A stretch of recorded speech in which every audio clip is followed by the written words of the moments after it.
কত স্পিড ছিল, কিরকম ড্রাইভার? প্রয়াগরাজে মহাকুম্ভে যাওয়ার পথে ভয়াবহ দুর্ঘটনা। লরির ধাক্কায় দুমড়ে মুচড়ে গেল অসম থেকে আসা পুণ্যার্থী বোঝাই পিকআপ ভ্যান। একজনের মৃত্যুর পাশাপাশি গুরুতর জখম হলেন 12 জন। মহাকুম্ভে যাওয়ার পথে মর্মান্তিক দুর্ঘটনাটি ঘটল নকশালবাড়িতে।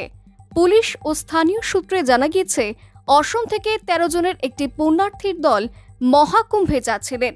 সোমবার সকালে নকশালবাড়ির এশিয়ান হাইওয়ে 2 এর 7 ভাইয়া মোড় এলাকা দিয়ে গাড়িটি যাচ্ছিল। সে সময় উল্টো দিক থেকে একটি লরি চলে আসে। লরি ও পিকআপ ভ্যানের মুখোমুখি সংঘর্ষ এড়ানো সম্ভব হয়নি। সংঘর্ষের তীব্রতায় সম্পূর্ণ দুমড়ে মুচড়ে যায় ওই পিকআপ ভ্যান। ঘটনাস্থলেই একজন মারা যায়। গাড়ির মধ্যে আটকে থাকেন অনেকে। স্থানীয় বাসিন্দারা ঘটনাস্থলে গিয়ে আহতদের উদ্ধার করেন। জখমদের উদ্ধার করে নকশালবাড়ি হাসপাতালে নিয়ে যাওয়া হয়। প্রাথমিক চিকিৎসার পর তাদের উত্তরবঙ্গ মেডিকেল কলেজ ও হাসপাতালে স্থানান্তরিত করা হয়। তাদের মধ্যে 4 জনের অবস্থা আশঙ্কাজনক বলে জানা গিয়েছে।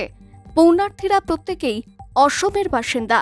কামরূপের মাইন থেকে ওই পিকআপ ভ্যান করে তারা মহাকুম্ভে যাচ্ছিলেন। এটা আমি শুনলাম কি এই টুলগেট পার হয়ে আসতেছিল, মানে পিকআপটা? হ্যাঁ, পিকআপটা টুলগেট পার হয়ে আসতেছিল। বড় গাড়িটা ওদিক থেকে আসছিল।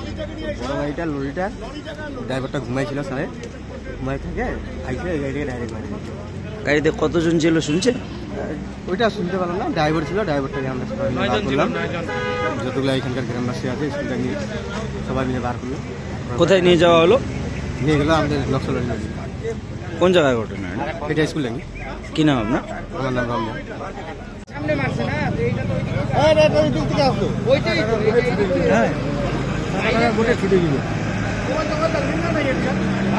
বিশাল অ্যাক্সিডেন্ট হয়েছে তো, দেখুন আমাদের গাড়িখান দেখছে। আরে গাড়িখান এইটা টুটেক্স কাটি আনে এই পাখা যাও ধরি যা গাড়িখান এই তো টুটেক্স কাটি আনে পাই হইছে। আর ওই পাখা ঘুম থেকে আইলো। তাহলে এক সাইড সে এই পাখা ও সাইড সে ওই পাখা ওই মানে এরকম ঘুরতে এই পাখা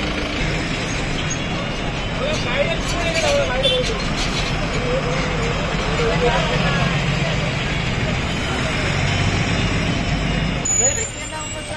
आग लगा